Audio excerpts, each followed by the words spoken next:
Yuru is a young, gifted boy with a strong sister complex who has spent his entire life in this secluded village.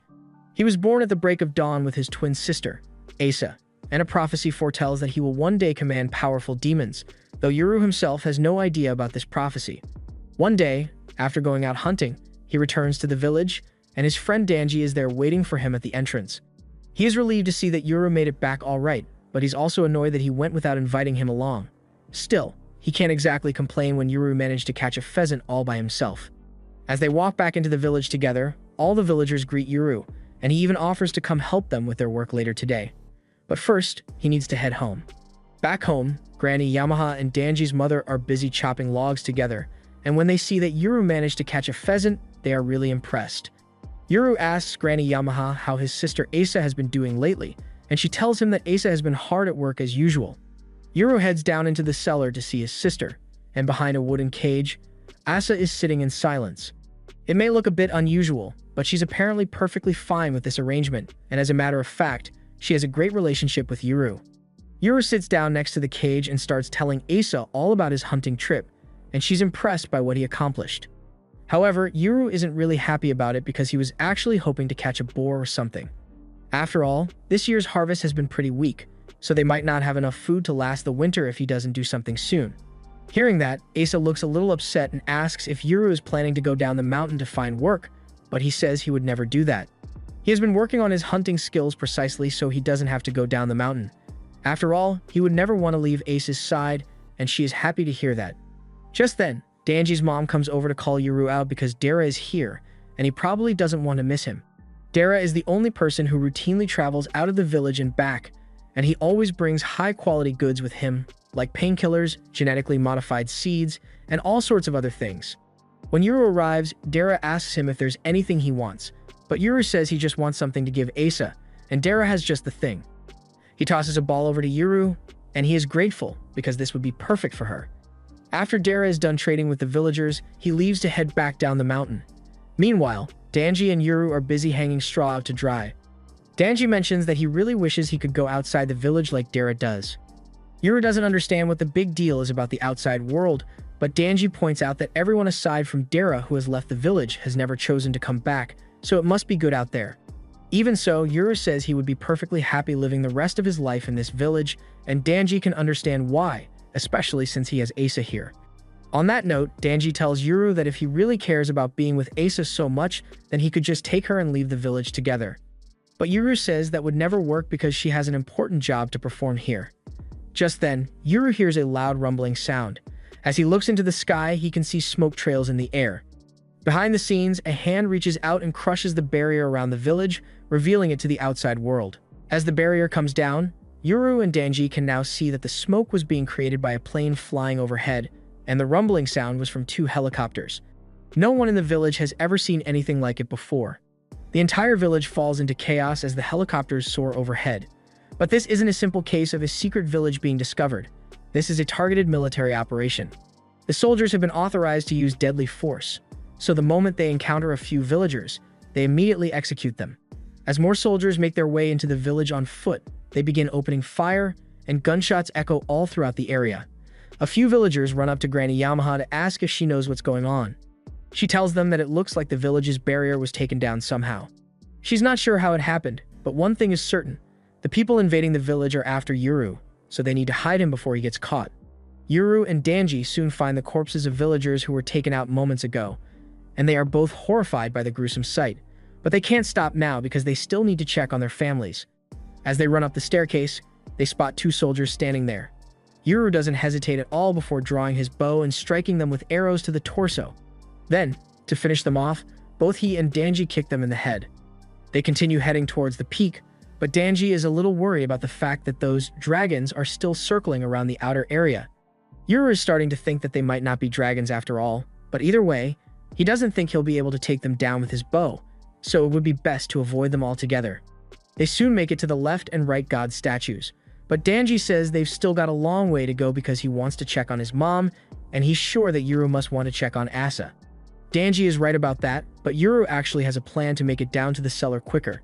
He runs over to the base of one of the statues and asks Danji to come help him move some of the stones.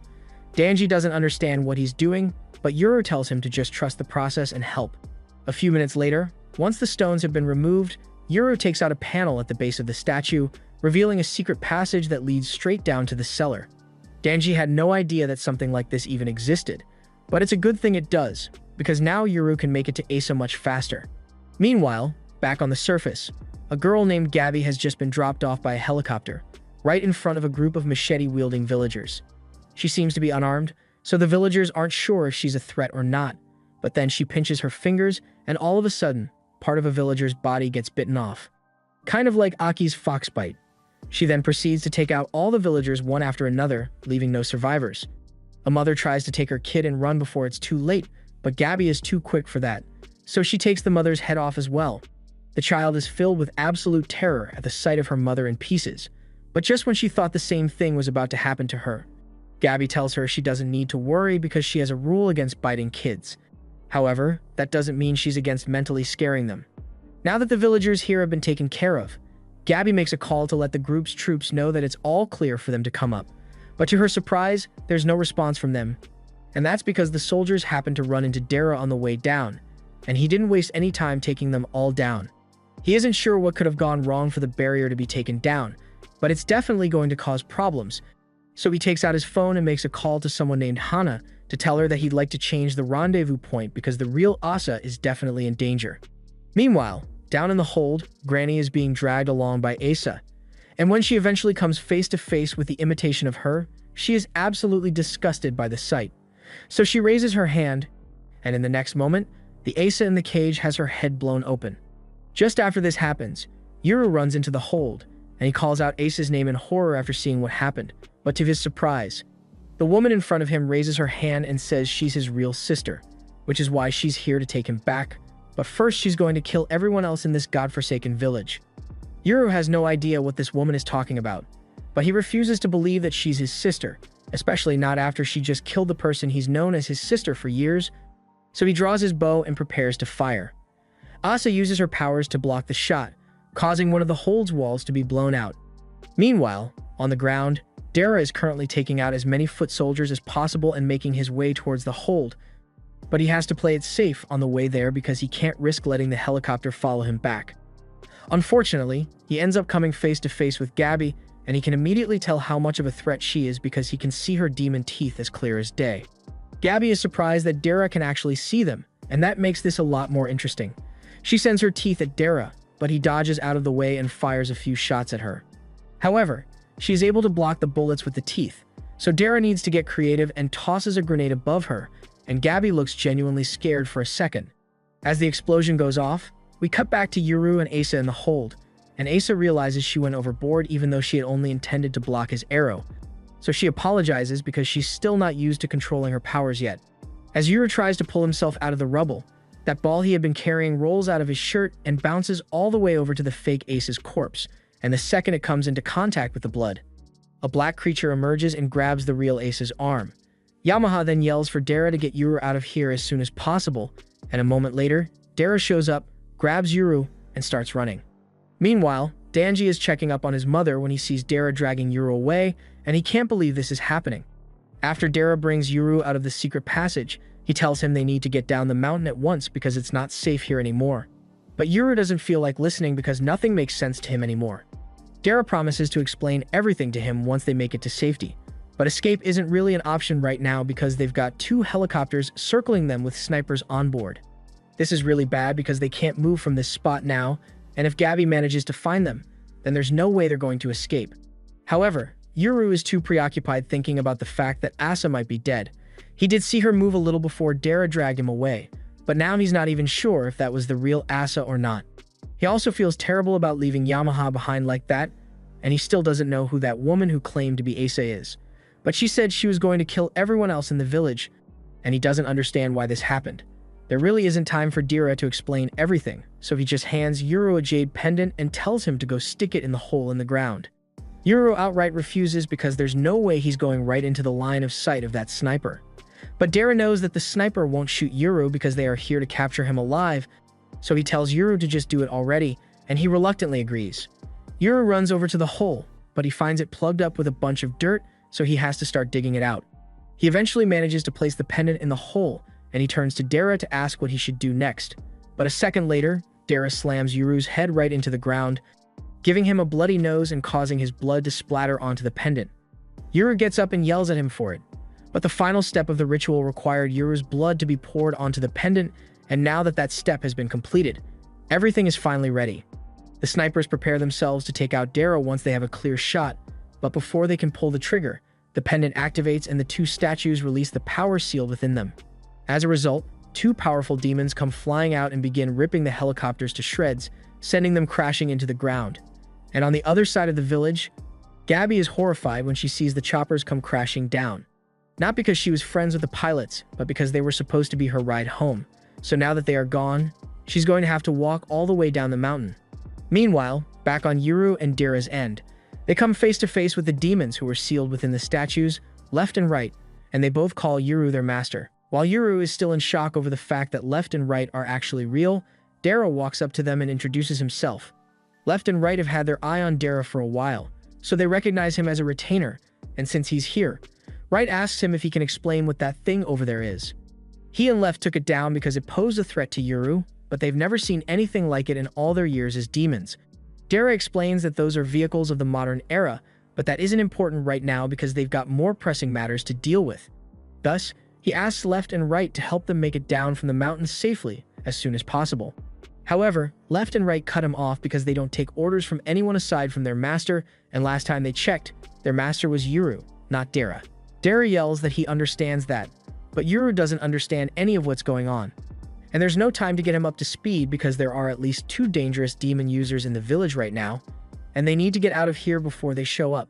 However, just then, Gabby appears behind them, and she's annoyed because Left and Right look really strong. So dealing with them is going to be a pain for her. She assumes Yuru must be the one that Asa told her about, so she tells him to make this easy for himself and come with her quietly. But being reminded of Asa and everything that had happened in the village, Yuru flares up in a fit of rage. He demands to know if Gabby is the one who was responsible for all those corpses in the middle of the village, and she doesn't deny it at all, so Yuru plans to take her out. Left and Right tell him that all he needs to do is give the order, and they'll support him with their full strength. But Yuru says he has no intention of ordering them around. He's still not sure what this whole demon thing means, but as far as he's concerned, Left and Right are still the guardian deities of this village, so he is going to show them proper respect. As such, he won't order them, but he does have 2 requests he would like them to fulfill. First, he wants them to go look for any survivors and make sure that they are safe, and second, he says he wants to be the one who kills Gabby, but aside from that, they are free to do whatever they please. Left and Right are a little surprised by Yuru's hands-off approach as their master, but they can respect his confidence. Meanwhile, back at the tower, Asa is still being held in place by Granny's daemon, but she eventually manages to break free by tossing it to the side, so she prepares to go out into the village to look for Yuru. Before she leaves, she swears to get revenge for what the old hag put Yuru through. As Asa is running down the mountain, she comes across Danji and his mother, and Danji is worried that Asa might try to kill them, but she actually decides to spare their lives and leaves to continue looking for Yuru. Meanwhile, at the village entrance, since Yuru has given them free rein to do as they please, Right charges forward and leaps into the air to go look for survivors like Yuru asked, and at the same time, Left kicks the crap out of Gabby's daemon, sending it crashing into one of the mountain walls. With her daemon temporarily incapacitated, Gabby is now completely defenseless, so Yuru is able to fire a shot right into her leg. He prepares to fire another shot to finish her off, but Gabby sees it coming and calls her daemon back to fly her away to safety. However, Yuru isn't letting her get away so easily, so he chases after her, and the entire time, Dara is complaining because he just wants to get down the mountain already. In the middle of the village, Right finds the little girl that Gabby spared lying unconscious next to all the corpses, and after inspecting her, he is relieved to find out that she's still alive. However, from the girl's perspective, it looks like she's being poked and prodded by an invisible force since regular humans can't see demons. Right materializes his body in an attempt to set the girl's mind at ease and let her know that he is here to protect her. But seeing a large person appear right before her eyes startles her so much that she passes out again. Right takes the girl, along with a few other kids he managed to find around the village, to a building and lays them down for safety. So far, from what Right can tell, the invaders butchered every adult they found, but it looks like all the children were spared. Just then, Asa comes running by, and thinking she's one of the survivors in the village, Right calls out to her, but Asa can tell that he's a demon and attempts to use her powers to knock him out. However, Wright is no pushover, so the second he realizes that she's attacking him, he lets out a ferocious roar that cancels out his blast. He yells at her and says it's rude to attack others out of nowhere like that, and normally, he would be more than happy to give her a fight, but he was ordered to take care of survivors, and he still assumes Asa is an innocent bystander. Asa realizes that fighting Wright would be too difficult right now, so she runs off to continue looking for Yuru, and as she leaves, Wright notices that her scent is awfully similar to Yuru's. Back on Yuru's end, Gabby is desperately trying to stay away from him, but Left manages to pry the mouth of her demon open, and as soon as Yuru has a clear line of sight, he fires another shot into Gabby's shoulder. This very well could have been the end for Gabby, but Asa shows up just in time to save her. She runs over to check on Gabby, but just then, Yuru points his bow at the two of them and threatens to shoot if they make any sudden moves.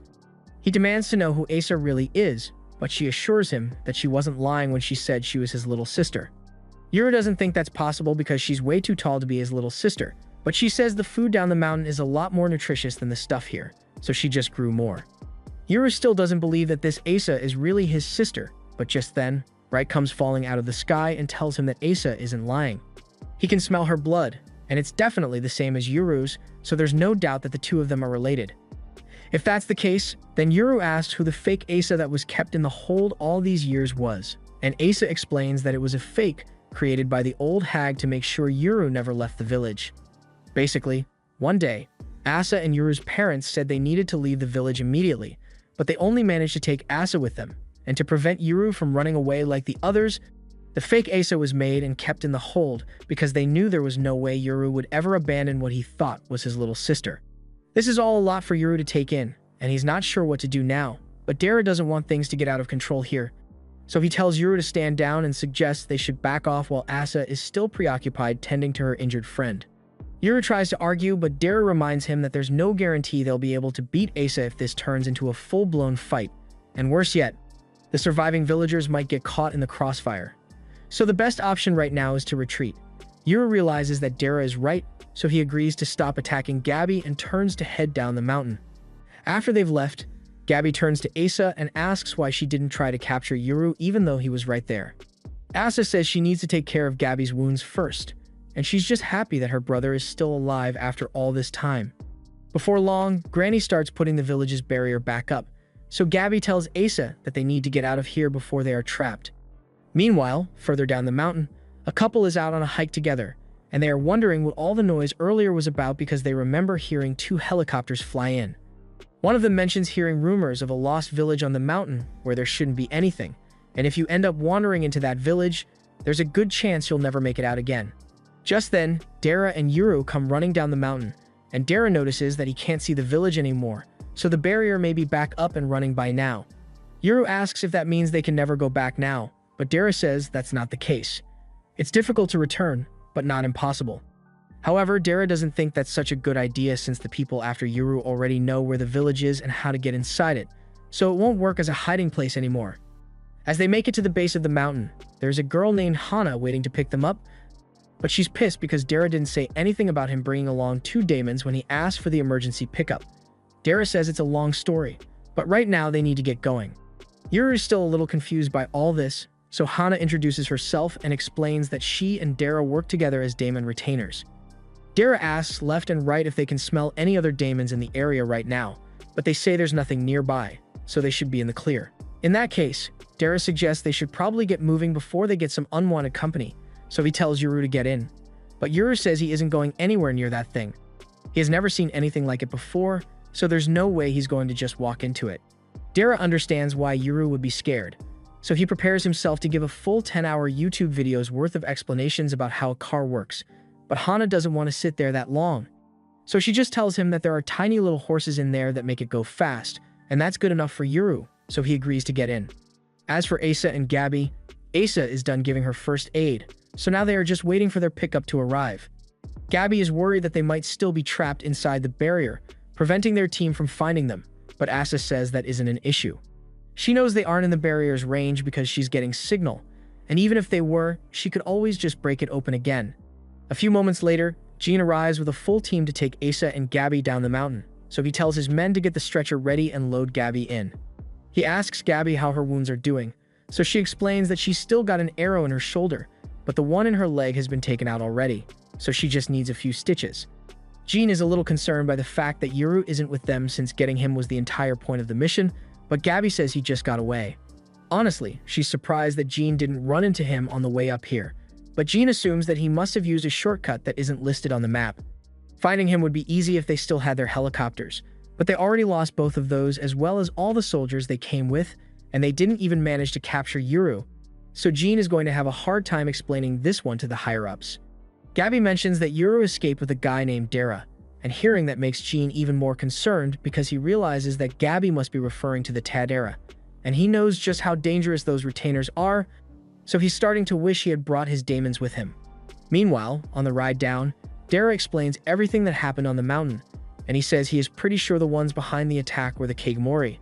And now that they got his name and face, he's probably going to have to shave and move towns now. Just then, Left and Right sense something approaching, so they knock on the glass to warn Dara that there is a powerful demon approaching. This gets Hana worried since she didn't think they would come after them so quickly, but Left and Right explain that there's nothing to worry about because this daemon is an old friend of theirs. The woman's name is Oshirasuma, and she is excited to see Left and Right again because it has been 400 years since she last saw them.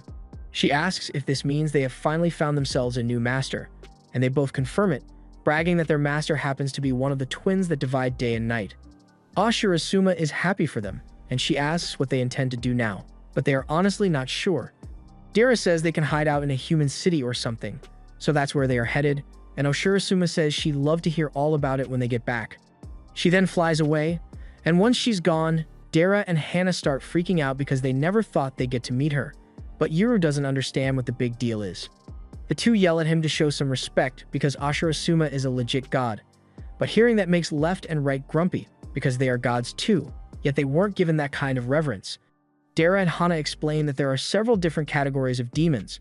Some are pretty much gods, like Ashimaru, who lives alongside humanity.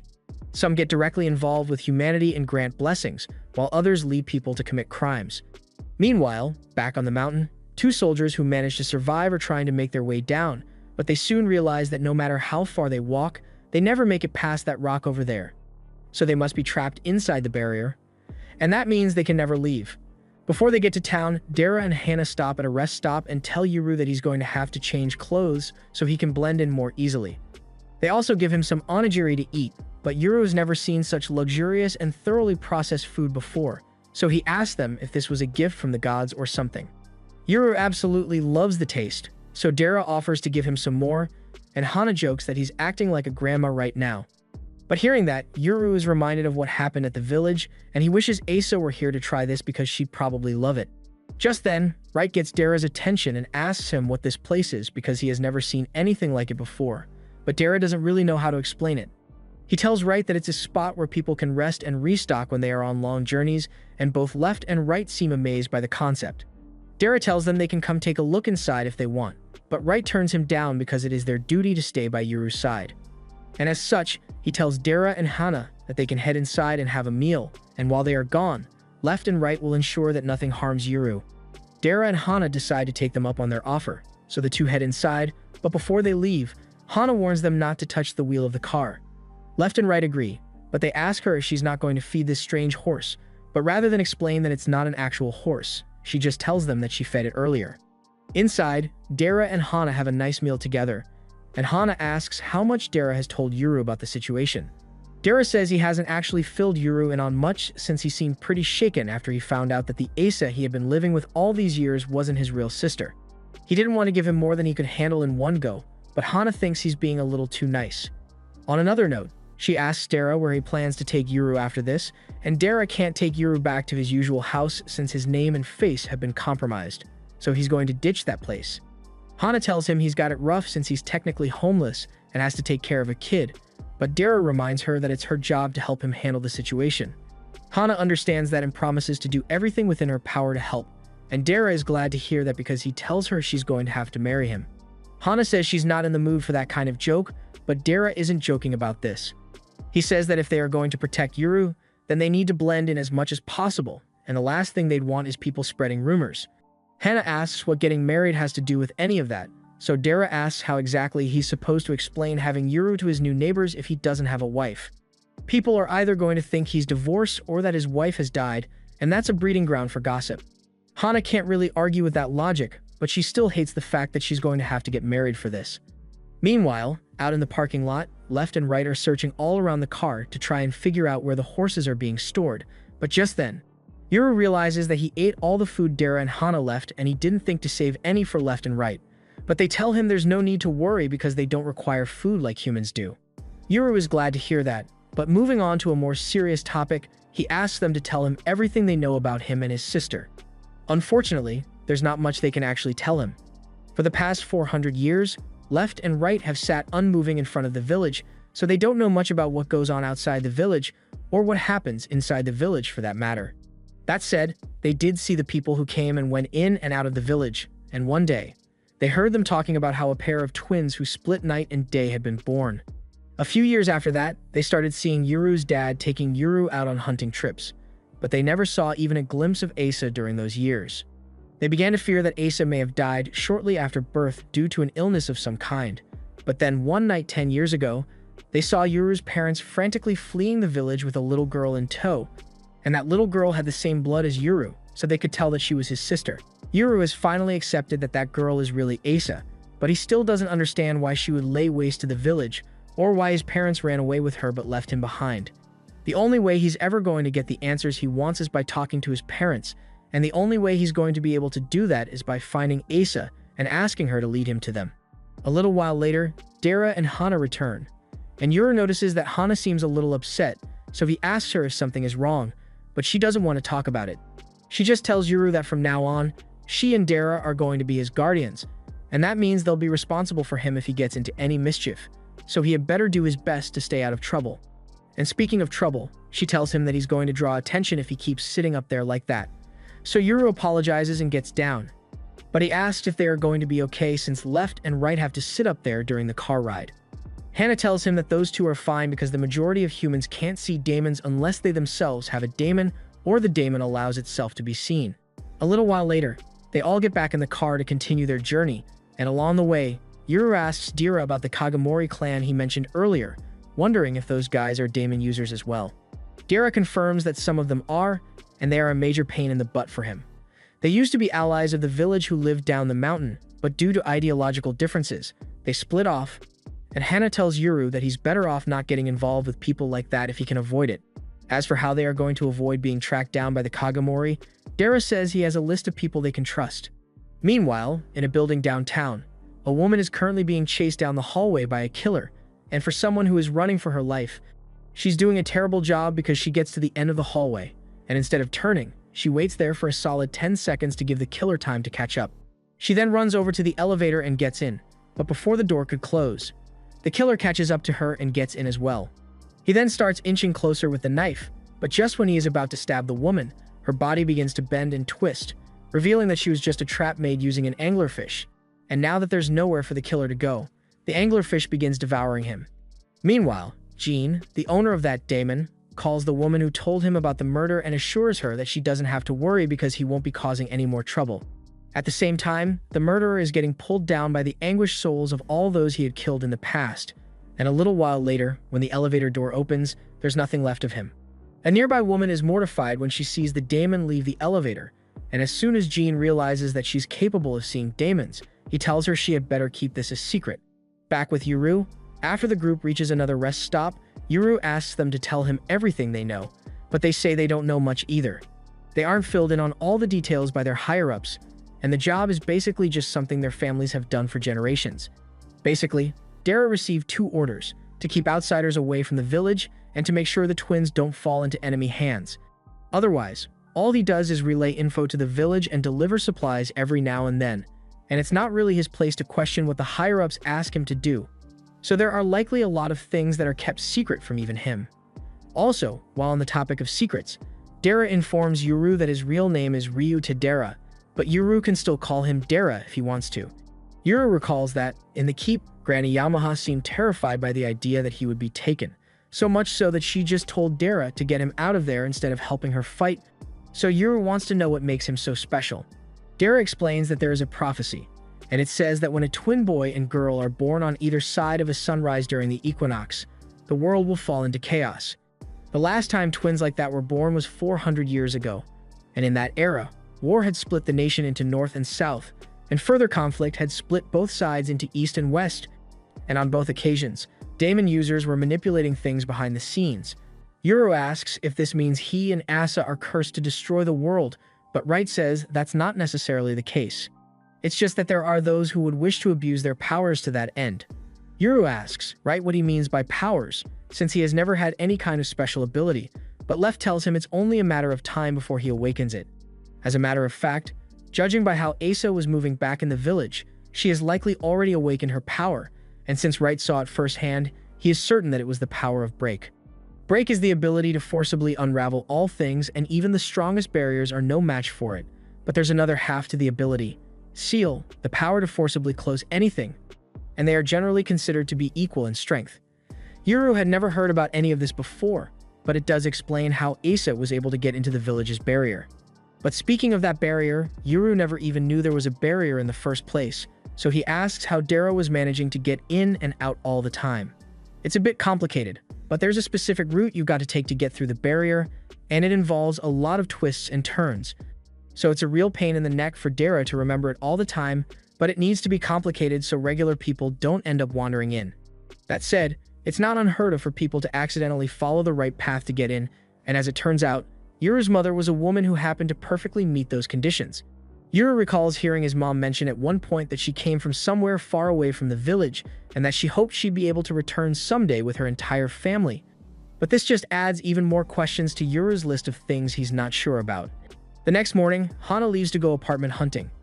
And in the meantime, Yuru, Left, and Wright take a stroll through the park, and Wright and Left are fascinated by the sheer number of castles there. Yuru mentions that Dara actually told him about those things, and they aren't actually castles, they are called apartment complexes, and they are places where tons of people live, like compact vertical villages. Wright and Left say it should be pretty easy to hide Yuru from the people who are after him when the crowds are this big, but it's also going to make Yuru's hunt for Asa a lot more difficult. Dara and Hana are nice, so they probably don't have any bad intentions for him. But the fact that they have connections to the village that deceived him makes it difficult for Yuru to trust them, so he isn't going to tell them that he's looking for Asa. That said, he also doesn't fully trust Asa yet, even if she is his real sister. But before he makes any final judgments on who he can and can't trust, he needs to find out the truth. So he asks Left and Right to support him, which they are more than happy to do. Once the group arrives at the house that Hana and Dara set up, they are amazed because they have never seen anything like this before. Yuru is especially amazed by the fact that there's a tatami mat here, because back in the village, tatami was exclusively reserved for special occasions. And even then, it was never as good as this. He loves how good this feels, so he lies down to enjoy it, but just then, he finds a dog and a cat standing over him, and it startles him so much he freaks out. Hana apologizes for not warning him sooner, but she explains that these little guys are Kotetsu and Juro. Just then, Left and Right come in and apologize for not making proper introductions sooner, but they inform Kotetsu and Juro that they are the demons contracted to Yuru, and formally greet them both as fellow demons. Yuru doesn't understand what's going on because there's no way that cat and dog are really demons, but Kotetsu and Juro don't take kindly to being called animals, so they scratch and kick Yuru for being disrespectful. Right then explains to Yuru that these two aren't your average cat and dog, and that what he just said was very rude, so Yuru apologizes for his mistake.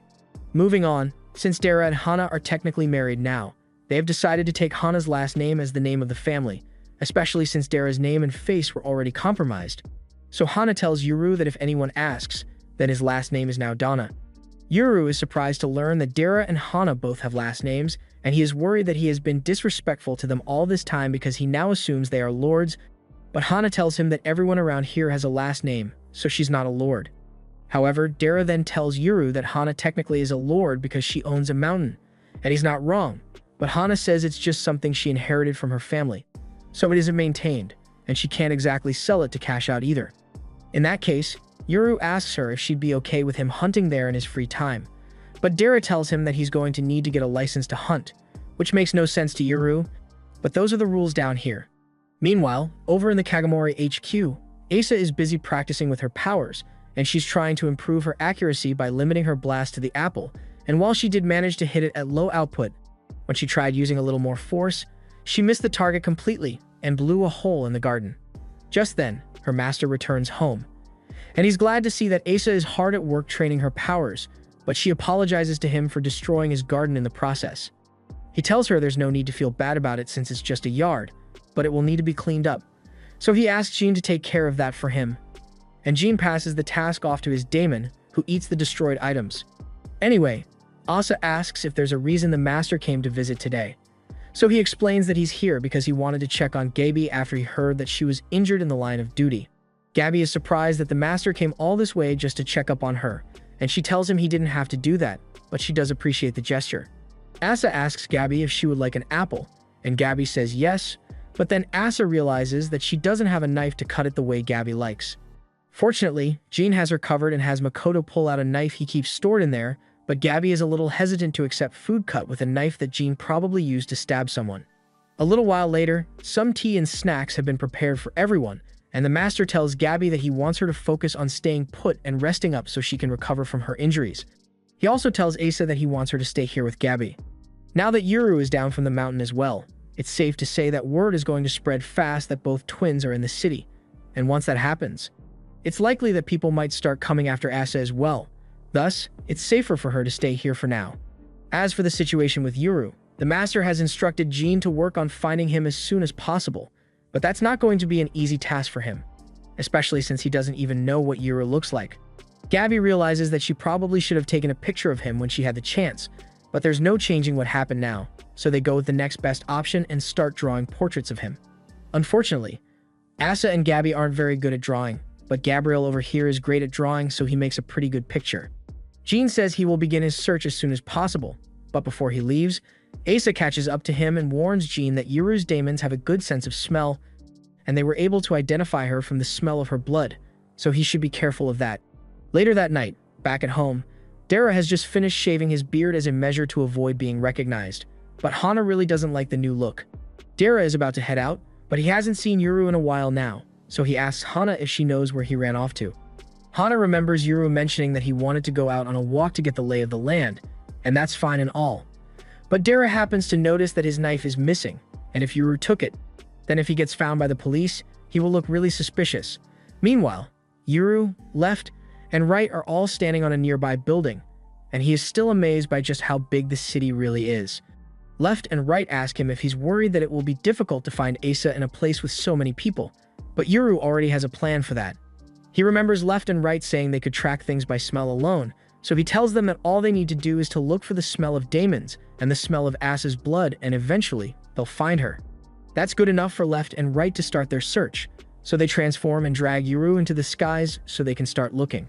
After flying around for a while, they eventually come across the familiar scent of Asa's blood, as well as that of demons, so they quickly land, and after Yuru has recovered from his flight sickness, Left asks him if they have his permission to cut down the demons as soon as they show themselves. Yuru asks if she's sure that's a good idea because he thinks they should at least talk to the daemons first to see if they are friendly, but Left tells him he can't expect all daemons to be reasonable. It is true that there are some who are capable of reasoning like Left and Right, but the vast majority of daemons are rather impulsive and will attack if given the opportunity, so he should keep that in mind for future reference. The scent of Asa's blood leads them into a parking garage, where Jean and his subordinates are standing, and Right reminds Yuru that they've got to stay on their guard, because if they were able to notice Jean and his crew, then there's no doubt that Jean must have noticed them as well. As far as Yuru can tell, Jean's crew seems to be human, but what really catches his attention is the fact that Asa is standing right next to him, and with his goal so close at hand. Yuru immediately charges forward in an attempt to get to her, but just then, Right notices that something is off about the smell of Asa's blood, so they try to stop him. But it's already too late because Yuru has fallen into the trap. Jean had been carrying around a vial of Asa's blood, which is what Left and Right likely smelled, in an attempt to trick them, but he didn't expect to capture Yuru so quickly. Meanwhile, back at home, Hana is still freaking out over the fact that Yuru might get in trouble out there. They have no idea that he was just captured by Jean, but the fact that he isn't a registered citizen here means he doesn't have any health insurance, and that means that if he gets hurt, then they are going to have to pay for his medical bills. They really can't afford to pay for that, so Hana gives her demons one of Yuru's jackets to smell, and asks them to track him down for her. While Juro is out following Yuru's scent, Kotetsu begins relaying the info to Hana using her phone's map, and Dara is honestly surprised because he has never seen a daemon use modern technology before. The daemons eventually track Yuru's location, but Hana can't believe he really managed to make it all the way to Tokyo in one night, and Dara is starting to wonder why Yuru would go there in the first place. Meanwhile, in the parking garage, Jean's men know that Yuru's daemons must be nearby, so they yell for them to show themselves already. Left and right don't really have much of a choice, so they come out. The man then starts trying to make demands that they surrender, but left and right just ignore him and keep walking forward. The guy tries to get them to stop by reminding them that they've still got Yuru as a hostage, but left and right are just thinking about which one of the men to take hostage in return. They can tell that Jean is the leader here, so they decide to go after him, and left tells Yuru to stay put in that scavenger daemon because it looks like it's pretty powerful, but it can't attack while it's busy holding Yuru hostage. That makes sense to Yuru, so he agrees to stay put. And Jean and the others are surprised because they've never seen demons giving orders to their masters before, and much less a daemon who's willing to leave their master in a dangerous situation. However, Yuru is really hands-off, so they are allowed to do whatever they want. Jean realizes that threatening left and right isn't going to do much, so he takes out an armory of guns, and he and his men start firing at left and right, but those bullets do absolutely nothing against them. Since physical attacks do nothing to them, one of the men summons his daemon and drops a turtle right on top of left. At the same time, the other one summons the honored bunny, who then proceeds to kick the shit out of right. Right is technically stronger, but the bunny is simply too fast for him to fight, so he asks left for help. But left is unable to move because the turtle has some kind of gravity ability that makes it really difficult for her to move. The situation is looking really bad for them, and Yuru can't just sit by and watch as left and right struggle, but he can't exactly break himself out of here on his own. That said, he does have a plan in mind, so he throws his knife at the turtle to get it off, left, and once left is free, she proceeds to smash the scavenger's teeth to break Yuru free. Yuru then tells right to target the lights, and after he has destroyed them, the entire parking garage is plunged into darkness. The bunny tells Jean that he can sense Yuru's daemons running away, and Jean assumes that Yuru must be retreating, but that's not the case at all, because a moment later, Yuru appears behind Jean and slices his ankles. By the time the lights come back on, he is already holding Jean hostage, and left and right soon return to see how things are going. They had run away under Yuru's orders to lure Jean into a false sense of safety for Yuru to attack, and none of them suspected a thing because normally, demons never leave the sides of their masters. Of course, if Yuru had failed to capture Jean, left and right would have returned immediately to help him. Jean admits he should have seen this coming because he was told that Yuru was naturally gifted at hunting, and considering the fact that he grew up in a mountain village, of course, he'd be more adapted to fighting in darkness. Speaking of the village, Yuru demands to know who was responsible for the attack on his home, and Jean doesn't sugarcoat it. He explains that he was the one who orchestrated the attack, so the responsibility rests solely on his shoulders. Hearing that, Yuru is filled with rage, and he wants nothing more than to slit Jean's throat, but he holds himself back because he still needs him alive. He tells Jean to get his phone out and call Asa over here because he wants to talk to her. The guys are surprised to hear that Yuru just wants to talk because they were sure that he would say they should hand Asa over. Jin asks him if he's sure he doesn't want to reclaim Asa for Higashi village, but Yuru tells him that isn't what he's worried about. All he wants to do is ask Asa a few questions, so Jin suggests that Yuru should come back to the Kagamori HQ if he wants to see her. Yuru immediately refuses because there's no way he's walking straight into enemy territory, which is why he wants Asa to come here instead. Jin's subordinates ask Yuru to wait a little because they'd like to take care of Jin's injury first, since he might bleed out at this rate. Yuru says he made sure not to hit any lethal arteries, but he agrees to let them treat Jin's wound because he has no intention of killing Jin, since Jin wasn't trying to kill him either. After all, if Jin had wanted to, it would have been easy for him to take Yuru out with his first attack. Right now knows that the two fish belong to Jin, and the turtle and bunny must belong to that guy over there, but they haven't seen the bald guy's daemons yet. Left and right ask him where his daemons are, and he explains that his daemons are nearby, but they are just too big to fit inside the building, and he didn't want to wreck the place. Jin tells Yuru that he can't bring Asa here, but he assures him that if he comes to the Kagamori Manor, then no harm will come to him. Yuru still seems skeptical, but Jin reminds him that he already knows they have no intention of killing him. Yuru takes a moment to survey the situation, and even if he did kill Jin right now, he'd have a hard time getting out of here, especially with that big daemon outside. So he decides to agree to Jin's demands and says he will go to the Kagamori Manor to meet Asa, but he warns him that he had better not try anything funny, and Jin assures him that he will be treated as an honored guest. Meanwhile, Hana's daemon has finally tracked Yuru down, and it is keeping a close eye on him to keep track of what he's doing. Now that they are in agreement, Yuru tells Jin to hurry up and take him to Asa, but Jin tells him they still need to clean this mess up before they do anything else. Jin asks AI to help him with this, so AI begins swimming around and eating up all the debris and bullet shells that were left on the ground. Yuru is rather curious about what that thing is, so he asks Jin to explain, and he is informed that the pair are basically nature's janitors. I can eat anything, and Makoto over here can spit it up on command, so Jin has been feeding Ai useful items every now and then to use in combat should the need arise. While Jin is talking with Yuru, Left goes up to Haru and asks him how heavy that turtle is.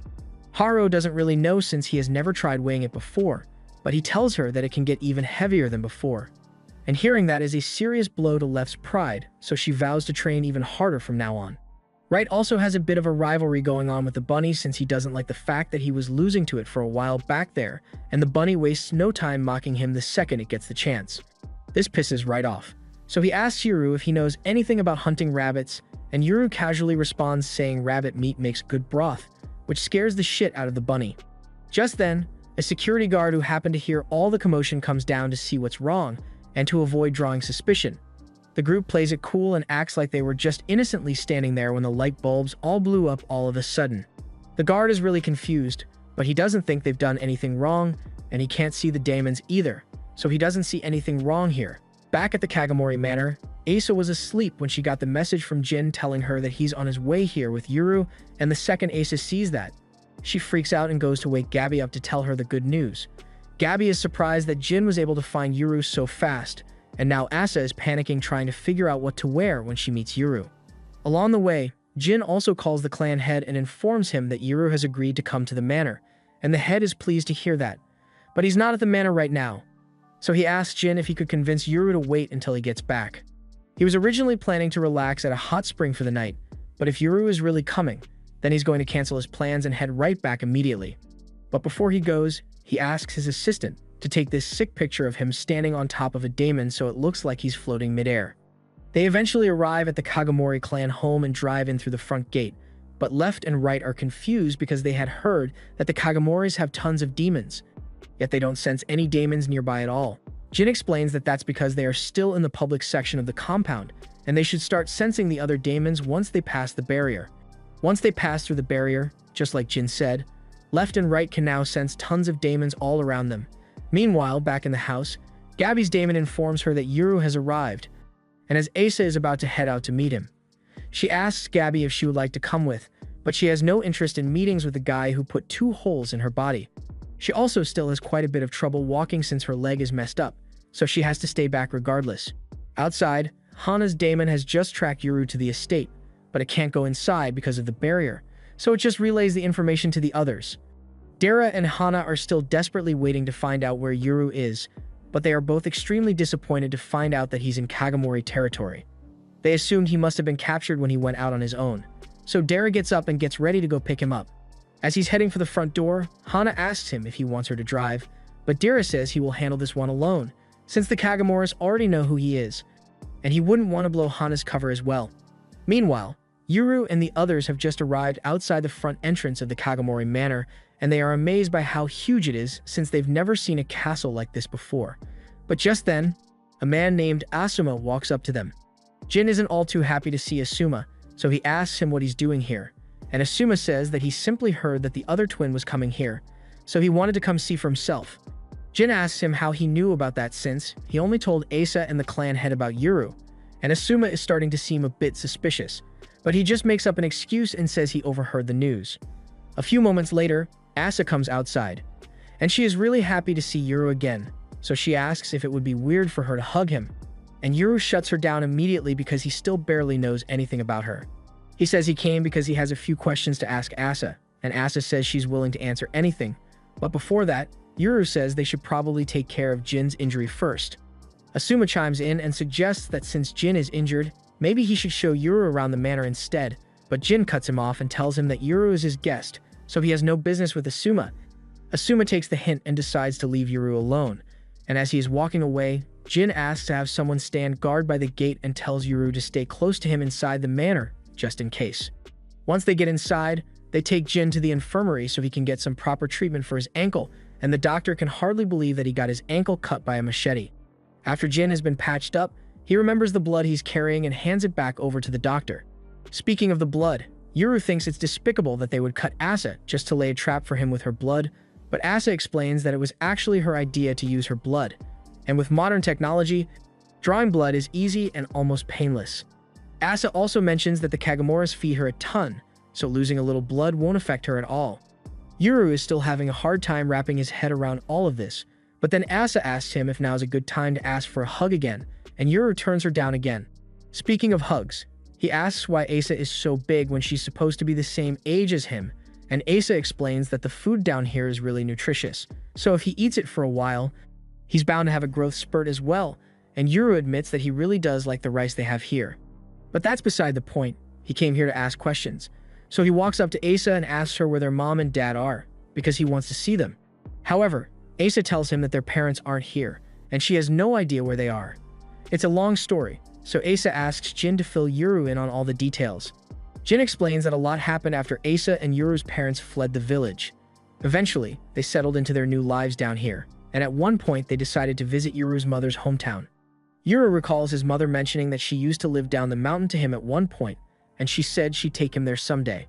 Jin informs him that his mother's home is called Okinawa, and it's an island in the far south, so the only way to get there is by boat or plane.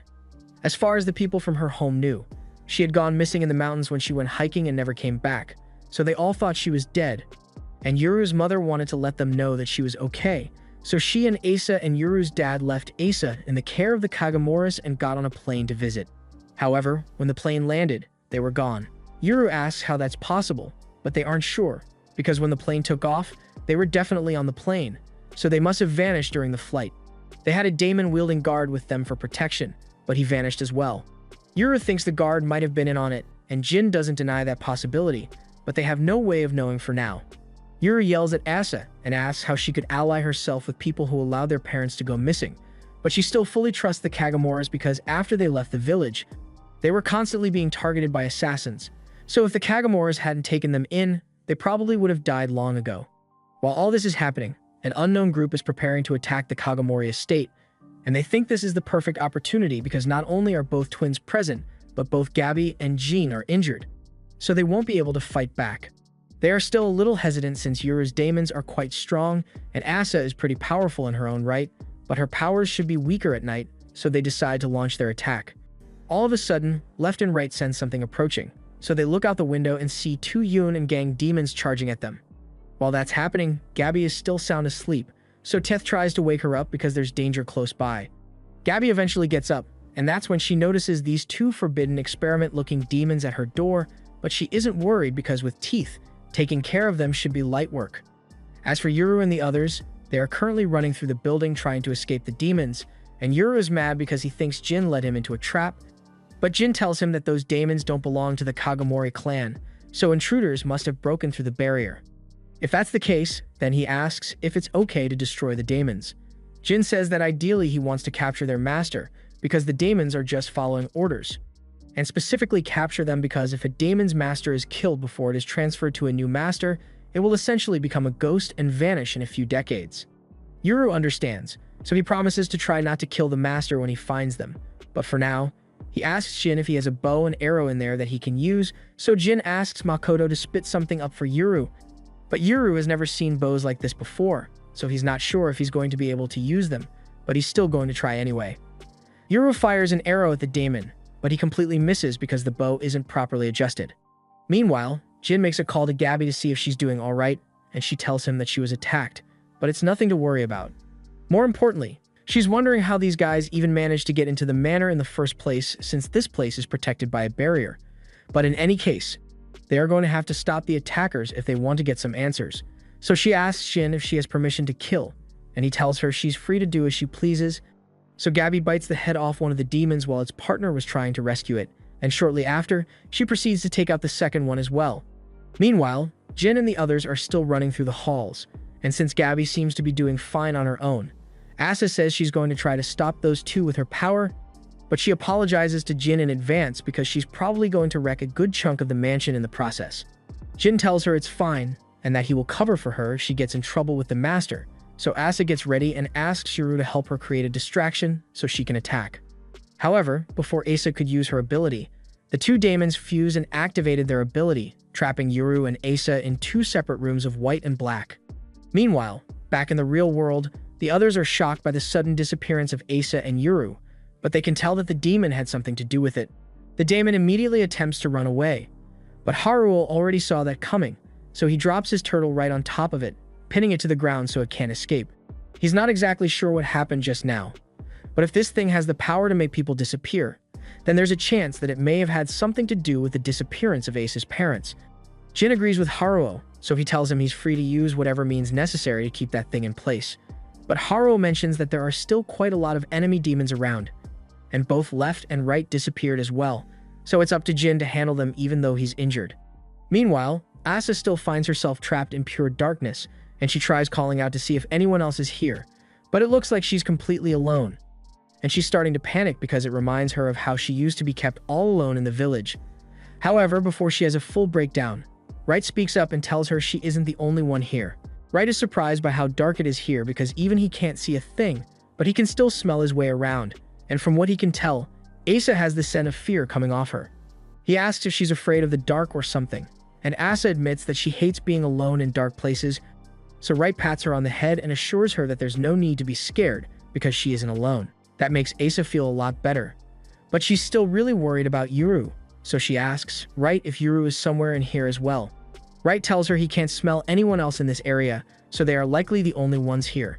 But he doesn't think there's any need to worry since Left should be with Yuru. Besides, he came to Asa's side specifically because he wanted to talk to her. Asa is surprised to hear him say that, but Right reminds her of when they first met in the village. She tried to use her break ability on him, but he stopped it. And ever since he came to this manor, she hasn't said a single word to him. So he's sure that she must have realized that he's her natural enemy. Asa admits that she realized it, and she recalls hearing her parents mention that Left and Right have the ability to stop the break and seal abilities from going out of control. So that means that if Yuru ever acquires the seal power, then Left will become his natural enemy as well. Meanwhile, Left has just fallen from the sky and lands right next to Yuru, which startles him a little. He asks her if she has any idea what this place is, but Left hasn't got a clue because in all her years, she has never experienced anything like this before. From what Yuru can tell, even though the room being pure white makes it hard to tell, there's solid ground here. And while Left was flying earlier, she ran into a ceiling. So it looks like they are enclosed on all sides by a barrier. Yuru asks her if she senses any enemies in here, but Left says they are the only ones present at the moment, so there's no immediate danger. In that case, Yuru asks Left if she can help him adjust his aim with the bow while they are here. Left has no problem with it, but she asks if he's sure he wants to do that right now. And Yuru says there's nothing else for them to do but wait, so he might as well make good use of the time. Left asks if the confusing situation doesn't scare him, but ever since the village got attacked, literally everything has been confusing to Yuru, so he has just gotten used to it now. Yuru takes a few steps back and asks Left to hold out her machete so he can use it as target practice. But as Yuru fires his first arrow, he hits Left square in the forehead. Yuru asks her why she didn't at least try to dodge the arrow if she could see it was going to hit her, but Left says she didn't think it would be a problem since her body is as hard as stone. Yuru understands that, but he still feels bad about hitting Left, so he tries to adjust his aim as quickly as possible. Left asks him if he isn't worried about Asa, but Yuru says there's no need for him to be worried because if this is a barrier, then she should be able to use her break power to get out any minute now. Meanwhile, outside, Asa has just broken her way out of the demon's barrier, and she then proceeds to break the demon's contract with its master before registering herself as the demon's new master. And the demons seem to be perfectly happy with the new arrangement, so they accept Asa as their new master. Asa then asks them if they happen to swallow Yuru as well, and when the demons confirm it, she tells them to spit him out immediately. Once Yuru and Left have been released, they immediately target the demons, but Asa tells them to stop because they aren't the enemy anymore. Yuru asks for a proper explanation, so Asa and Haruo explain that she already formed a contract with the daemon, and since it has the ability to make people disappear, its former master might know something about their parents. That's good enough for Yuru, so he asks how they are going to find the guy, and Asa simply asks the daemon to snitch on its former master for her. The demon happily obliges and points towards the guy hiding behind that wall, and while Asa is having a hard time spotting him because it's dark out there, Yuru wastes no time and pops the guy in the shoulder with an arrow. Meanwhile, on the other side of the manor, Jin is busy dealing with the rest of the intruders, and so far, he hasn't had much trouble, because all of these guys have been absolute weaklings. He soon meets up with Gabby, and they're both pretty much done with the people they've encountered so far. But all of a sudden, a guy who was hiding nearby gets shot by an arrow, and now that they've seen him, Jin is about to finish him off. But since the guy is disarmed and has already lost his demons, he decides to capture him alive instead. Meanwhile, Yuru is sitting atop the roof, waiting for his next victim, and for a second, he spots something in the bushes way over there. But he doesn't see any movement now, so he decides to move on. It turns out that there really was someone hiding in the bushes, and this guy is a cut above the rest. But even he could tell that if he tried to take Yuru head-on, he'd be shot down before he ever had the chance to fight back, so he's calling it quits and heading home for the day. Another member of the intruder team realizes that this is a losing battle, so he tries to escape through the front gate, but unfortunately for him, the gate was being guarded, and before he knows what hit him, he has been knocked out. By morning, the entire battle is over, and Jin goes up to Yuru to apologize for dragging him into this mess. A few moments later, Gabby comes out as well, and she's still salty about Yuru shooting her with arrows, so she starts yelling at him. Yuru may have let Gabby leave last time, but he still hasn't forgiven her for killing all those people back at the village, and they are about to start fighting. But Asa gets between them and asks them to calm down. She tells Gabby not to antagonize Yuru because he was a big help in stopping the intruders, and Gabby can clearly see that, so she decides to lay off for now. On to more pressing matters, they still need to get as much information out of these guys as possible, so they start asking questions.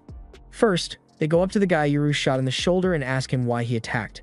He explains that he was simply offered a bunch of money to capture the twins, and aside from that, he doesn't know anything else about the mission. The others don't think the guy is being honest, so Haro steps up the interrogation tactics a little and places his turtle on the guy's knees, which hurts a lot. The guy swears that he really doesn't know anything about the mission because this was a one-off job, and the person who recruited him was just some guy with a beard and a camo jacket, and he had never met anyone else on this squad before today. Unfortunately, the guy he's talking about is already dead, so there's no way for them to question him. Jin then asks if he knows anything about a married couple from Higashi village that went missing, but the guy had never heard about anything like that, and he also wasn't involved in whatever went down, which leaves Yuru with very few leads to work with. Haru asks if there are any more questions they'd like to ask him, and Asa says she wants to know what the guy named his demons so she can address them properly. However, the guy says he never really put much thought into naming them, so he always just called them two, these, and nuts. Asa is appalled when she hears that because all demons deserve to have proper names, and now she can see why they were so eager to sell him out, but the guy doesn't understand what the big deal is since he just sees demons as tools, so there's no reason for him to bother getting attached. Hearing him say that really ticks Gabby off, so she's about to chomp the guy's head off, but Jin tells her not to because he doesn't deserve to die over a simple statement. She ends up agreeing to leave him alone, and as she is walking off, the guy is absolutely terrified now. The rest of the captives don't want the same thing to happen to them, so they all say they'll talk, but they don't really have much information to give since they weren't told much, so this is a dead end. In the meantime, Asa starts trying to think of proper names for the demons, and they really seem to like her, but she tells them not to get too attached, since she's only going to be their master temporarily. That said, she does think they are really cute. Yuru asks Asa if it has been like this ever since she left the village, with her getting attacked by assassins all the time, and that is pretty much what it has been like for her. So Yuru can understand why Asa became the way she is. He also asks if that's how she lost her eye, and Asa tells him that if he wants to know the full story, the truth is that she died once before, and the people who killed her were assassins from Higashi village. The first time Yuru ever felt pure killing intent was back when he was a lot younger. He was out hunting with his father when all of a sudden, he was attacked by a man he had never seen before. At first he thought it was a bandit, but when he looked into the man's eyes, those weren't the eyes of someone who was doing this for money. His only goal was to make sure Yuru died that day. The fear he felt was so overwhelming that he didn't know what to do, so the best he could manage was to drive his knife into the man's chest, but that wasn't enough to stop the man. Fortunately, it did buy Yuru enough time for his father to shoot the attacker in the head with an arrow, and that was what killed him. After the attacker had been taken care of, Yuru's father ran over to Yuru to check on him, and to his relief, Yuru was completely unharmed. But this was still a nerve-wracking experience for him. So his father decided to use it as a teachable moment and told Yuru that he should remember what that killing intent felt like, because he may end up having a lot more people come after him in the same way, and if anyone ever directs their killing intent towards him, he wants Yuru to strike back without hesitation. For now, they retrieve their weapons from the body and dispose of it by throwing it off the side of a cliff, but Yuru is still clearly shaken. So his dad decides to spend the night camping out in the mountains with Yuru before they head back to the village tomorrow. While camping, Yuru's dad told him to make sure he doesn't tell anyone that he was attacked out here. Yuru is surprised to hear that and doesn't understand why, since there's a chance that the rest of the village could be attacked as well, but Yuru's dad assures him that the village won't be attacked. He doesn't want to explain why, but he just asks Yuru to keep this a secret from the others. The next day, Yuru and Mime return to the village together, and the villagers were all happy to see that they finally made it back because they were starting to worry after he didn't come back last night. Yuru makes up an excuse and tells them that he just happened to chase his quarry too far into the woods last night, so before he realized it, it was already too late to head back, so they spent the night in the forest. They still find it hard to believe, but the explanation is perfectly plausible, so they believe him.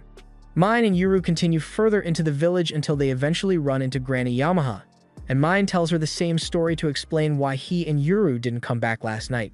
She looks awfully suspicious, but Mine doesn't give her the chance to question him too much and asks if his wife is with Asa because he'd like to go see her. Inside the house, Nagisa was hanging out with Asa, and Nagisa is relieved when she sees Yuru and Mine because she was getting worried as well when he didn't return last night. Asa was also worried, so he apologizes to her for the trouble, and when Asa asks if either of them are hurt, Yuru assures her that they are perfectly fine.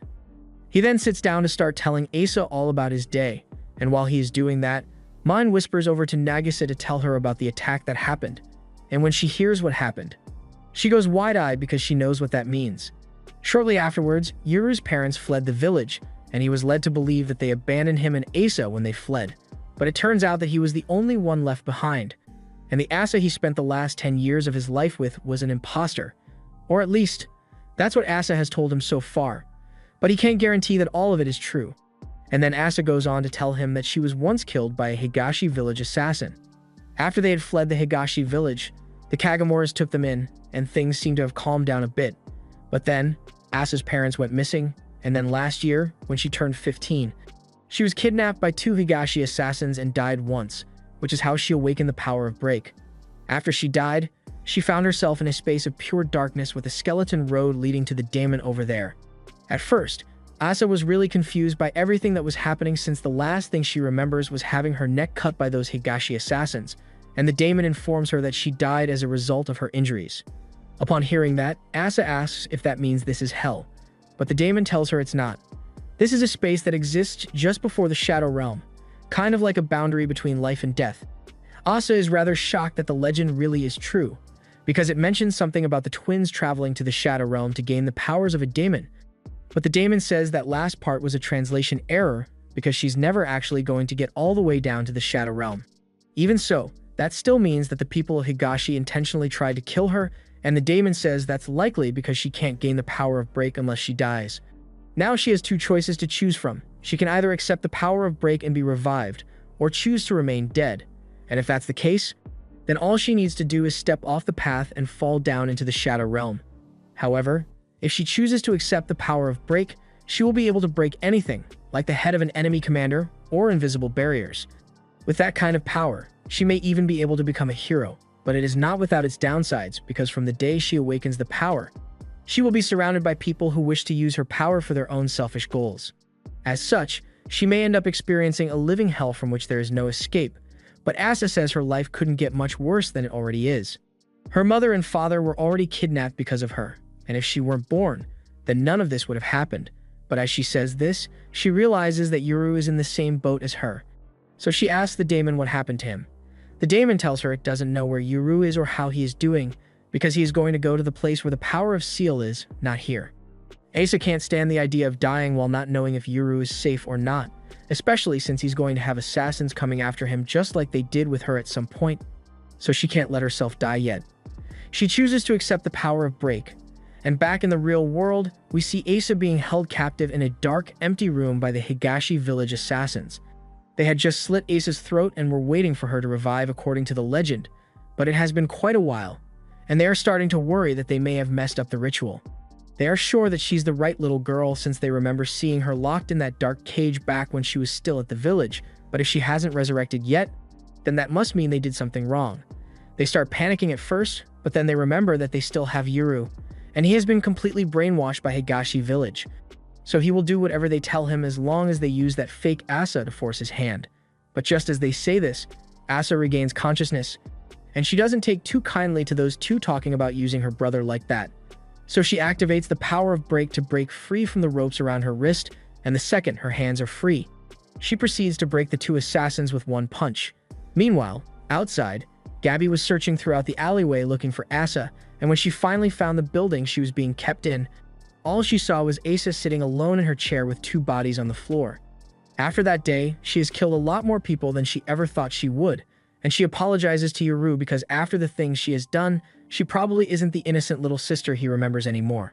While Asa and Yuru continue talking, Gabby heads back to her room to look for what's left of those two demons she killed, and after she finds their remains, she gives them a proper burial in the garden to pay her respects. At the same time, the other members of the clan are busy cleaning up all the blood stains from the battle, but just then, there's a knock at the front door. And when they open up to see who it is, they find Dara there waiting. He cheerfully apologizes for coming here so early in the morning, but he introduces himself and says he's here to pick up Yuru. They immediately call Jin and inform him that a member of the Tatara clan is here because they don't know how they should respond to the situation.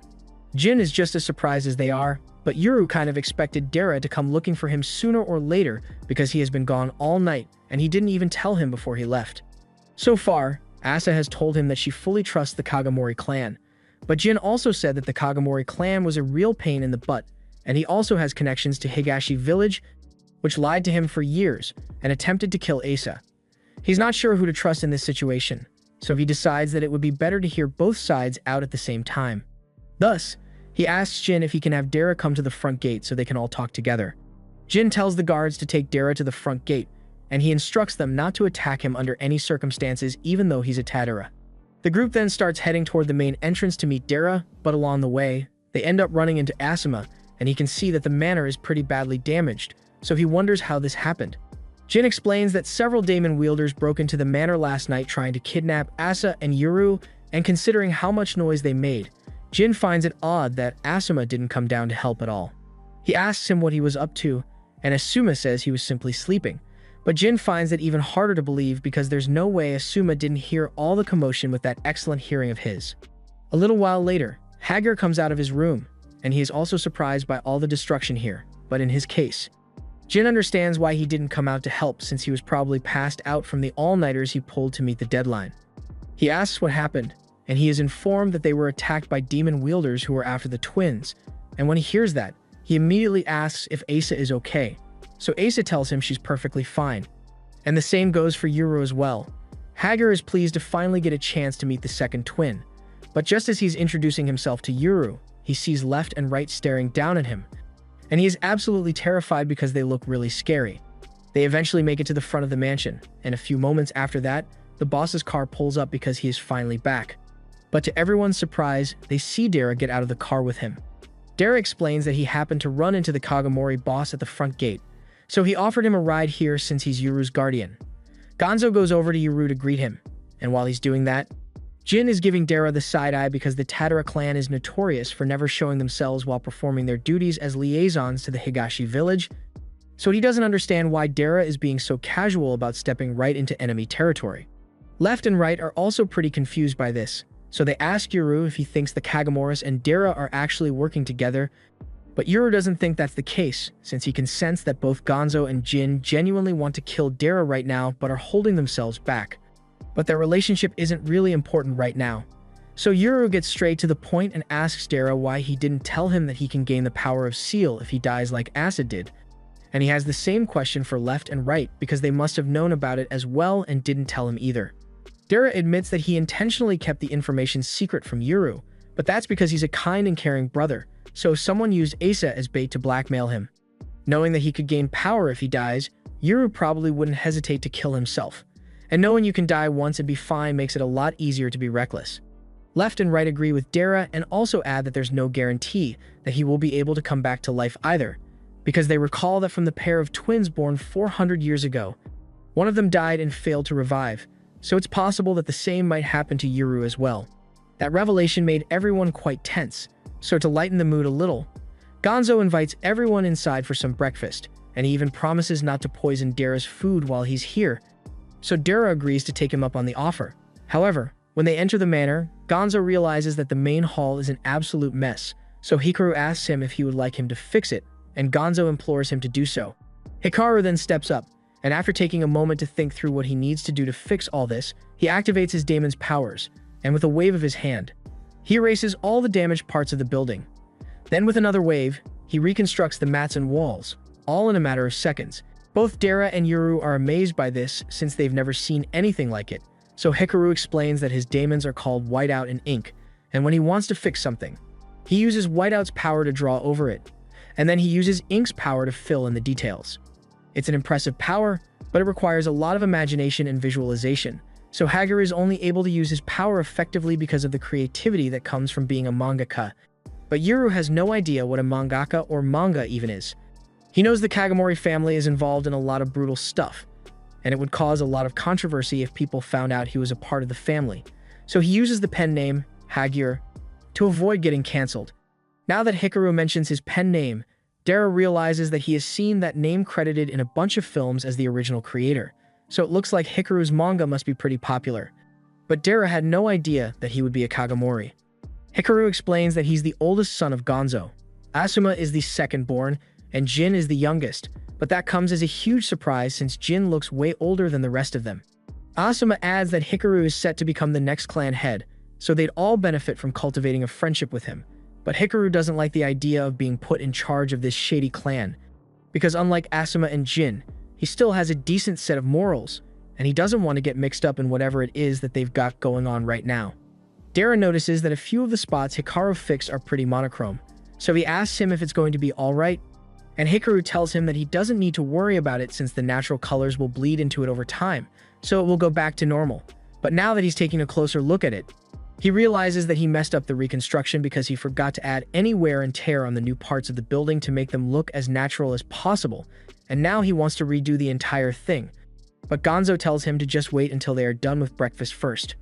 A few minutes later, the servants of the manor come out to place the cushions down for everyone, and Gonzo tells Yuru that he doesn't need to worry about proper etiquette or traditions here, so he can just sit wherever he'd like, and a moment later, a few tiny daemons come out holding some more cushions for Yuru, left, and right.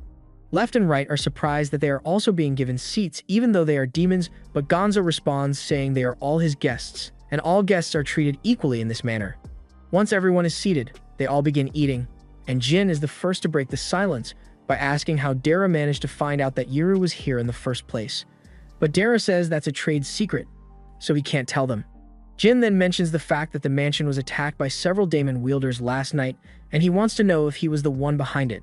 But Dara denies having any involvement in that. After all, he has no reason to want to attack them in the first place.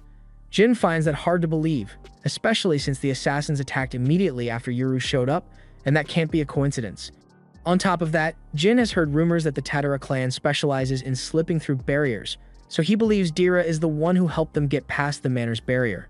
Dara clarifies that he's only trained in slipping through Higashi village barriers, and he really didn't have anything to do with this attack. He also asks Asa if she has been doing alright here, and Asa tells him that there's no need to worry because she's fed well here. And more importantly, the mansion is safe, so she doesn't get attacked by assassins here, although last night was a bit of an exception. They usually don't like letting Asa go outside since there's a high risk of assassins coming after her. But when it comes to medical checkups, she has to go to a regular hospital, which puts her at great risk. In fact, it was on one of those hospital visits that she was kidnapped by those Higashi village assassins, and she is still really pissed about all the stress Higashi has put her through. But Dara tells her not to blame him because he's not the one giving the orders, but he apologizes for all that the Higashi village extremists have put her through. Just then, Jin recalls something he wanted to find out about, so he asks Asa how she handled the family register issue since it's a pain to handle insurance without a register, but Asa says she doesn't have one. Her mom was originally from down here, so she was going to have her register eventually, but then her parents were kidnapped. Dara is shocked to learn that Asa and Yuru's parents are missing, and he can tell that Asa thinks Higashi village was behind this, but he has never heard anything about their parents going missing, and he's sure that the Higashi village community that he knows would never do something like that. Gonzo asks if Dara really expects them to believe him, but Dara retorts, telling them that for all they know, it could have been some of the Kagomori clan extremists who carried out the attack since he had heard that not everyone in the Kagomori clan agrees with Gonzo. And speaking of which, Dara would like to know what Gonzo actually wants to do with the twins in the first place. Gonzo explains that he genuinely believes that the world is better off without their power, since it always throws things into chaos whenever the twins are born. He also believes it would be best if Asa and Yuru were the final set of twins, and to do that, it would be best to get rid of Higashi Village, since the twins can only be born there. He believes it is a miserable village bound by outdated values, and since the Kagamoras share their blood, it is their responsibility to put them to rest. However, Asuma apparently disagrees with his father's opinion because he thinks that it is the responsibility of those with great power to peacefully govern the world, under supervision, of course. Dara asks if he is proposing that the Kagamoras should be the ones to take control of that power, and that's exactly what he means. He wants the power of Break and Seal to continue to exist, but only under the control of a suitable organization. This is all a lot for Yuru to take in, so first things first. He wants to thank Left and Right, because when he asked them if he was a curse being whom the world would be better off without, they immediately denied it, and that made him happy, because it made him feel like it was okay for him to continue living. He then finishes his food, and thanks the Kagamoras for the meal before pointing at Asa and saying he still hasn't forgiven her for what she did to his village, but she has a habit of apologizing for everything, even things that aren't her fault. So he wants to know who is making her feel so ashamed of herself that she feels the need to apologize for everything. He can't say he knows the full history on the prophecy, but he doesn't think it's right that people get to dictate how they live their lives just because they are the destined twins, so he wants to make it clear that no matter who comes for him, he won't run or hide. But when he captures them, he's going to make sure to squeeze them for all the info they've got. After Yuru says this, Asa gets up and yells at him for being so reckless. She says he can't survive without running or hiding, and the only reason he can say that right now is because he hasn't experienced what it's like to be hunted every second of every day, so she tells him it is too risky to choose to fight back. She tries to get Left and Right to talk Yuru out of this, but both of them seem pretty thrilled about the idea of getting to fight all the time. Gonzo asks Yuru if that means joining the Kagamori clan isn't an option for him, and Yuru immediately answers no, because earlier, Gonzo called Higashi Village a miserable place, but at the end of the day, that was still his home, and he had a bunch of friends there. He understands Gonzo's ideals, but understanding him is not the same as accepting those ideals, and personally, Yuru could never bring himself to side with someone who did that to his village. He appreciates them helping look for his parents, but he wants to do things his own way, so he says that he will work with Dara to find them himself. Dara honestly wishes Yuru would just lay low for the time being, to avoid drawing attention, but if he really wants to go looking for his parents, then it's Dara's job as his guardian to help him. After that, Dara says it's about time for him and Yuru to get going, so Asa thanks Yuru for coming and asks Left, Right, and Dara to look after him for her.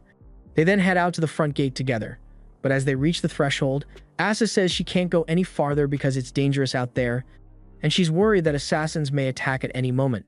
Yura steps up to the threshold, and from what Asa just said, he can tell that she's terrified of going outside, which means that even though she isn't in the village anymore, she's still confined to a box, with the only difference being that this box is bigger. Just then, Asa says she has something she wanted to show him, so she takes out a photo she has of their parents, and Yuru is speechless when he sees their faces again after such a long time. And so are Left and Right.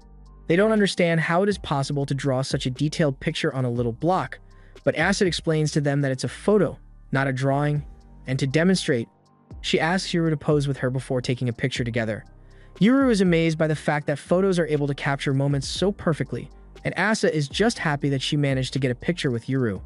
Left and Right also want to have their picture taken, but unfortunately, Asa tells them that daemons don't show up on camera since they don't actually have material bodies. Just then, Yuru asks Asa if he can see that photo of their parents again, so she hands it to him, and he takes a long, hard look at it since it has been over 10 years since he last got to see their faces. Asa tells him she can send a copy to his house if he wants, and Yuru says he would really like that, so Asa asks him what his address is, but Yuru only just learned that the prefecture name is Guntama, so he has no idea what the actual apartment address is. Asa is disappointed since she was really hoping to get Yuru's address so she could visit him later. She then asks Dara if he can tell her what the address is, but he says he can't reveal that kind of information to someone who works with the Kagamoras.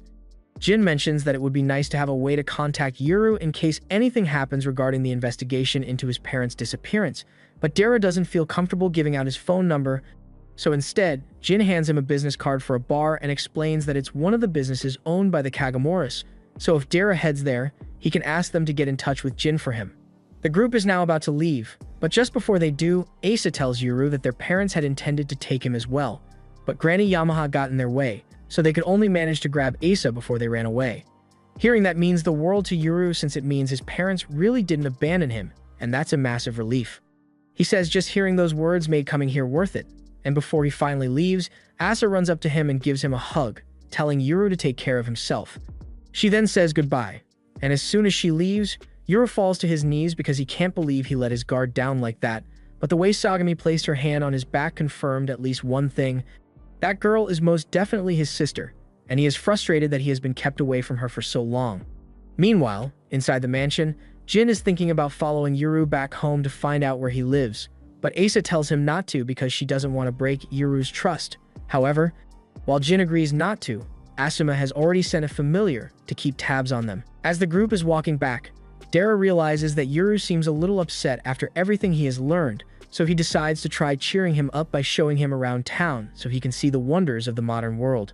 He takes Yuru on boat rides, on the subway, and to a derby where Dara ends up losing a ton of money, but Yuru ends up having a ton of fun. He tells Dara he was really impressed with the horses they have here, and he asks if they can buy one, but Dara tells him they don't have that kind of money. He says Yuru can ask for anything else he wants, but things like cattle are out of the question for now. In that case, Yuru says he could use some new arrows since he is running low, but now that Dara thinks about it, he's not sure where to even buy arrows around here.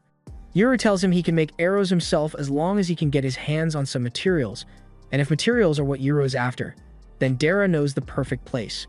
He takes Yuru to a department store, and Yuru, left and right, are all amazed by the sight of so much stuff in one place. Dara asks Yuru what kind of materials he will need to make his arrows, so Yuru tells him he will need arrow bamboo, some thread, and a good knife. As for the fletching, he plans to use the feathers from that pheasant he sold Dara right before all this happened.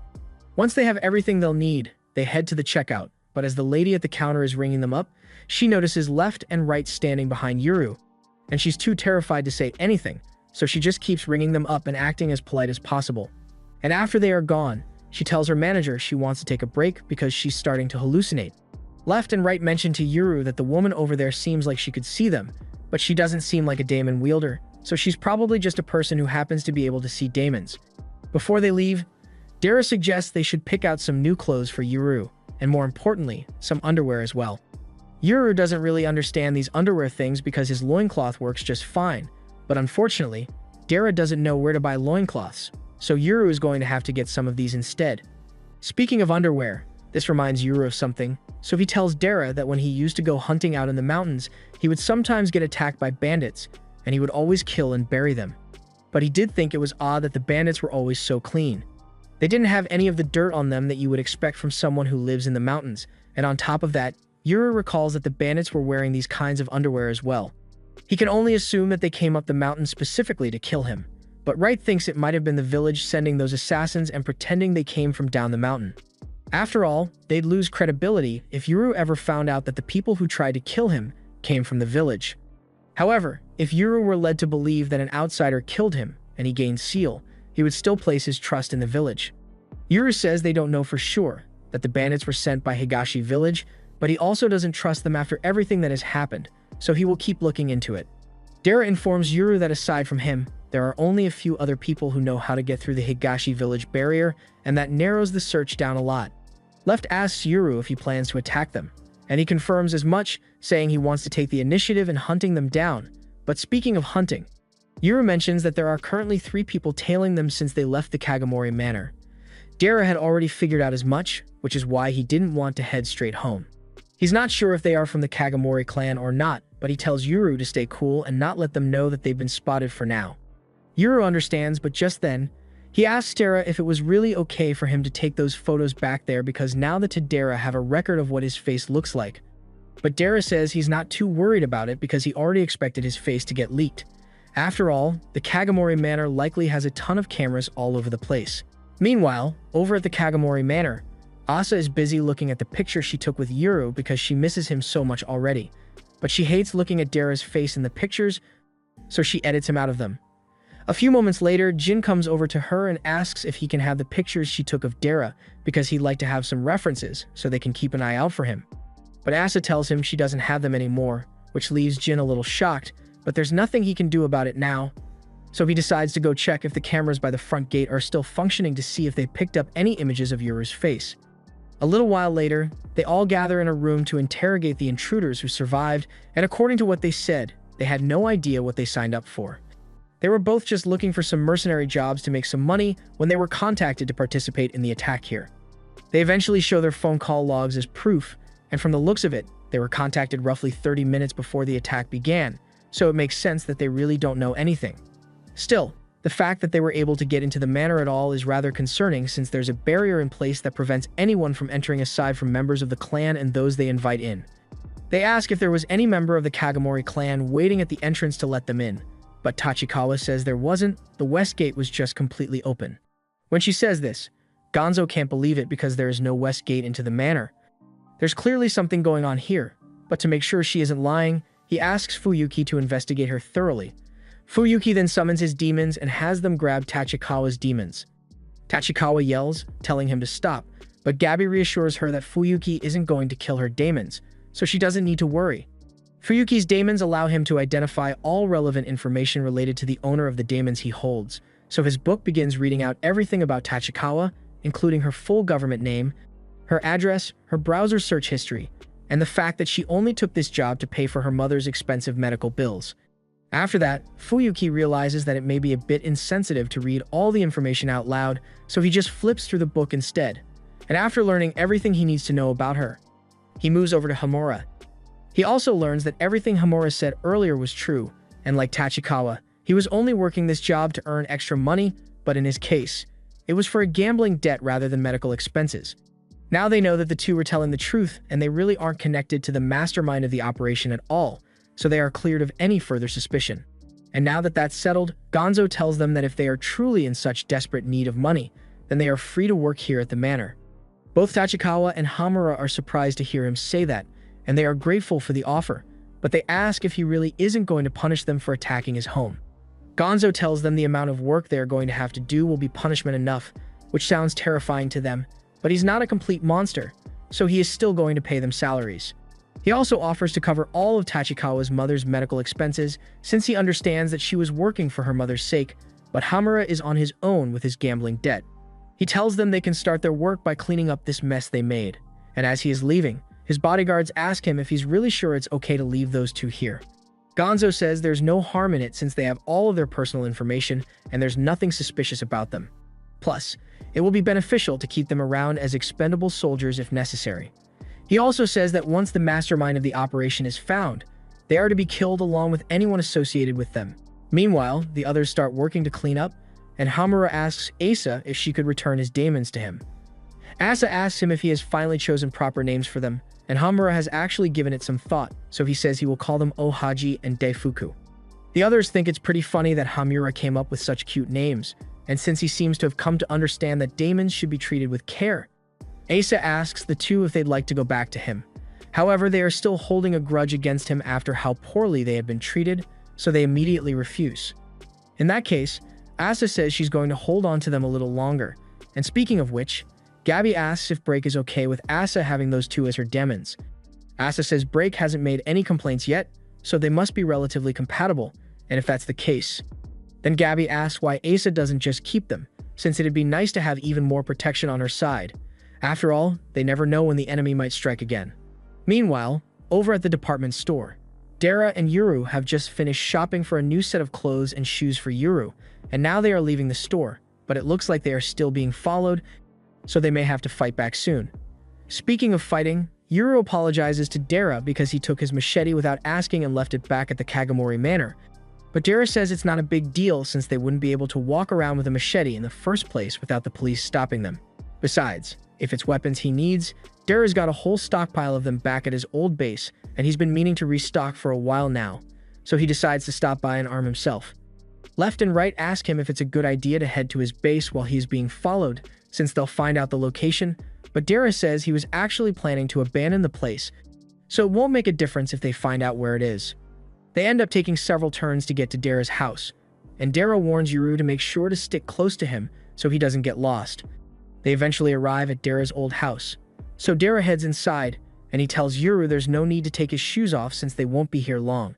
In one of the rooms, Dara has a whole arsenal of weapons stockpiled, and he tells Yuru that he's free to pick whatever he wants, so Yuru decides to take an axe as his weapon. Meanwhile, outside, the spies have confirmed that Dara indeed went inside with Yuru, but they are too scared to go in after them, so they decide to call it a day and start heading back. However, before they know it, Dara and Yuru appear behind them. They all take out their guns in an attempt to attack, but Dara beats them to it, shooting one, while left and right take out the other two. The last guy standing attempts to run away, but as he is running, he notices that there's a lot of mist around him for some reason, and he ends up in an open field with nothing but Dara's house in sight. Dara tells him that there's a thin barrier separating this place from the rest of the outside world, and the only one who knows how to get in or out is Dara, so the spy may have been able to follow him in, but he's never getting out of here on his own. The man tries running away again, but he ends up tripping over a skeleton, and Dara explains that the guy used to be a Kagomori spy who happened to follow him in here one time, and he never made it out. He also mentions that there are tons of bodies like that one scattered all over the place, so unless the spies want to end up dying like that, they had better start talking. Just then, Wright tells Dara he senses a daemon nearby, and a moment later, one of the spies' heads gets lopped clean off his shoulders by an extremely long arm. Another spy is killed by a daemon with extremely long legs. Left hands the last spy over to Yuru and Dara and tells them to watch him and stand back for now because they wouldn't stand a chance against these daemons. After all, they are Tanaga Ashinaga, and they are every bit as fierce as their legends depict them.